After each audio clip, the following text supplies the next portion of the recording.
پرانے وقتوں میں ابو نصر سیاد نامی ایک شخص اپنی بیوی اور بچے کے ساتھ انتہائی غربت کی زندگی گزار رہا تھا۔ انتہائی قسم پرسی کی حالت اور گھر میں بھوک نے ڈیرے جما رکھے تھے۔ فاقوں کی صورتحال تھی۔ ایک روز بیوی اور بچے کی بھوک نے شدت اختیار کی تو ان کی سسکیاں ابو نصر سے برداشت نہ ہوئیں۔ چنانچہ وہ رزق کی تلاش میں گھر سے نکل آیا۔ راستے میں اس کی ملاقات عالم دین بزرگ احمد بن مسکین سے ہوئی۔ اس نے اپنی ساری غربت کا احوال بیان کر دیا۔ بزرگوں نے اس کا ہاتھ پکڑا اور دریا پہ لے جا کر کہا کہ 2 رکعت نماز نفل ادا کرو۔ جب اس نے 2 رکعت نماز پڑھ لیے، اس کے ہاتھ میں جال تھمایا اور کہا کہ بسم اللہ پڑھ کے اس کو دریا میں ڈال دو۔ ابھی جال ڈالا ہی تھا کہ بہت بڑی مچھلی جال میں پھنس گئی۔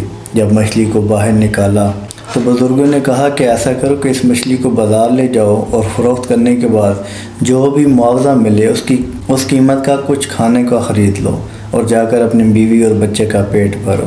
ابو نصر بازار چلا گیا، مچھلی فروخت کی، قیمت اور معاوضہ جو ملا اس کے عوض ایک میٹھا اور قیمے والا نان خریدا اور دوبارہ احمد بن مسکین کی بارگاہ میں آ گیا۔ کہا محترم آپ بھی اس میں سے کچھ لے لیں۔ تو اس پر بزرگوں نے کہا دیکھو اگر تم نے جال اپنے لیے پھینکا ہوتا تو کوئی مچھلی نہیں آتی، اور میں نے اپنی کسی ضرورت کے لیے تمہاری مدد کی ہوتی تو میں ضرور لے لیتا، لیکن میں نے تمہاری مدد صرف اللہ کی رضا کے لیے کی ہے، لہذا چلے جاؤ، جا کر اپنی بیوی اور بچے کا پیٹ بھرو۔ ابو نصر نان لے کر اپنے گھر کی طرف چل پڑا کہ راستے میں کیا منظر دیکھتا ہے۔ ایک ماں اور بچہ بھوک کی شدت سے نڈھال ہیں، دونوں کی آنکھوں میں چہرے بھوک کے آثار واضح دکھائی دے رہے ہیں۔ بچی کی آنکھوں میں آنسو دیکھ کر ابو نصر کے قدم رک گئے۔ اس نے ایک لمحے کے لیے سوچا کہ گھر میں جنہیں چھوڑ کر آیا تھا وہ بھی ایک ماں اور بیٹا تھے، وہ بھی میرے رب کی مخلوق ہیں، اور سامنے جو بھوک کی شدت سے نڈھال ہیں یہ بھی ایک بیٹا اور ماں ہیں جو اللہ کے بندے ہیں۔ انہیں کھانا کھلانا، انہیں کھلانا بات تو ایک ہی ہے، لہذا پہلے انہیں کھلاتا ہوں، جاتے تک اللہ کوئی اور وسیلہ پیدا کر دے گا۔ اس کا یہ توکل تھا۔ اس نے وہ نان اس بچی کو پیش کر دیا اور کہا کہ بیٹا کھاؤ، اور ماں سے کہا کہ تم بھی کھاؤ۔ اپنے بچے کو کھاتے دیکھ کر ماں کی آنکھوں میں آنسو آ گئے۔ بھوک کی شدت سے نڈھال بچے نے جب نان دیکھا تو اس کی آنکھوں میں اس کے چہرے پر مسکراہٹ۔ جب انہوں نے پیٹ بھر لیا تو ابو نصر پھر بوجھل قدموں کے ساتھ گھر کی طرف چل پڑا کہ اب اپنے بچے اور بیوی سے کیا کہوں گا، اور اللہ سے التجا کر رہا تھا کہ کوئی وسیلہ پیدا کر دے۔ ابھی راستے سے گزر ہی رہا تھا کہ ایک ہجوم نظر آیا۔ ایک شخص بآواز بلند کہہ رہا تھا کہ کوئی میری ابو نصر سے ملاقات کروا دے۔ جب لوگوں نے ابو نصر کو دیکھا تو کہا یہ ہے ابو نصر، لو بات کر لو۔ اس شخص نے کہا کہ میں نے تمہارے والد سے 30,000 درہم ادھار لیے ہیں، یہ اسے لٹانا چاہتا ہوں کیونکہ وہ فوت ہو گیا ہے، لہذا یہ رقم اب تمہاری ہوئی۔ ابو نصر بیٹھے بیٹھے راتوں رات امیر ہو گیا۔ اس کے بعد اس نے کئی گھر اور تجارت کے کئی قافلے بڑھتے چلے گئے۔ اللہ نے برکت ڈال دی، وہ اتنا امیر ہو گیا کہ وہ ایک لمحے کے لیے بیٹھے بیٹھے 1,000 درہم صدقہ و خیرات کر دیا کرتا۔ اور خوشی کے ساتھ ابو نصر کہتا ہے کہ میں اس بات پہ اترایا کرتا تھا کہ میں آج کتنے لوگوں کی کفالت کر رہا ہوں۔ کہتا ہے کہ میں ایک رات سویا ہوں کہ خواب میں دیکھتا ہوں کہ میدان عشر سجا ہوا ہے اور ترازو لگا دیا گیا ہے، مجھے ترازو پہ لا کر کھڑا کیا گیا ہے، تو میں بڑا خوش تھا کہ ابھی میرا نامہ اعمال تولا جائے گا، تو اس میں سے 1,000 درہم کے صدقہ و خیرات اور نیازیں نکلیں گی تو الحمدللہ میں بخش دیا جاؤں گا۔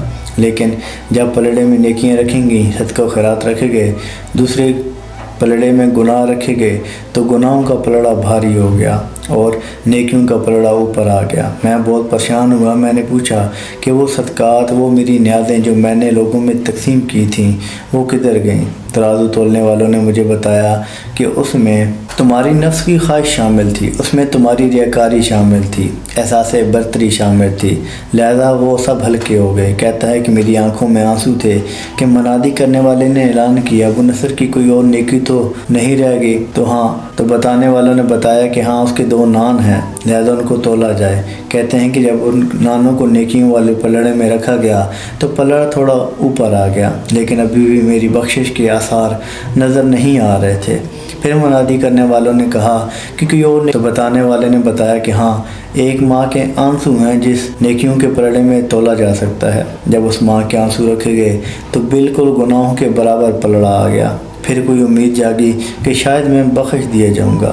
پھر منادی کرنے والے نے کہا کہ کوئی اور نیکی ہے تو کیا؟ تو کہا گیا کہ جی ہاں، ایک بچی کی مسکراہٹ ہے جو بھوک کی شدت سے نڈال تھا، تو ابو نصر نے اسے کھانا کھلایا۔ اس نے کہا کہ جب اس بچی کی مسکراہٹ رکھی گئی تو میرا نیکیوں کا پلڑا بھاری ہو گیا اور مجھے نجات کا پروان نہ تھما دیا گیا۔ خواب ہی تھا لیکن میری خوشی کا کوئی عالم نہیں تھا۔ ہڑبڑا کر جب اٹھا تو چہرے پر خوشی اور غم کے آثار سے ملا جلا تاثر تھا، اور فوراً کہا کہ ہاں، اگر اس روز میں نے جال اپنے لیے ڈالا ہوتا تو ایک مچھلی بھی نہیں آنی تھی، اور اگر نان میں نے اپنے لیے خریدا ہوتا تو آج میری نجات بھی نہیں ہونی تھی۔ اس واقعے سے ہمیں یہ سبق ملتا ہے، خدا کے بندے تو ہیں ہزاروں، بنوں میں پھرتے ہیں مارے مارے۔ میں اس کا بندہ بنوں گا جس کو خدا کے بندوں سے پیار ہوگا۔ اگر آپ کی زندگیوں میں اندھیرے بڑھنے لگے ہیں تو چپکے سے کسی پیاسے دیے میں تیل بھرایا کریں، آپ کی زندگیوں میں روشنی آ جایا کریں گی۔ واصف علی واصف رحمۃ اللہ علیہ فرماتے ہیں، جن لوگوں نے لنگر خانے کھول دیے ہیں وہ کبھی محتاج نہیں ہوں گے۔ اس کائنات کے سفر میں اگر کوئی چیز آسمانی ہے تو وہ محبت ہے، اور حضرت علی کرم وجہ کریم فرماتے ہیں کہ وہ کھانا جو ہم خود کھاتے ہیں اس سے بدبو پیدا ہوتی ہے، لیکن جو دوسروں کو کھلاتے ہیں اس سے خوشبو پیدا ہوتی ہے۔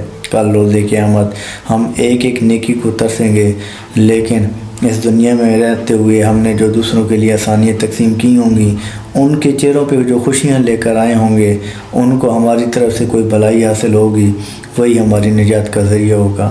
اللہ آسانی حاصل اور تقسیم کرنے کا شرف عطا فرمائے۔ اپنا بہت سا خیال رکھیے گا، دعاؤں میں ضرور یاد رکھیے گا۔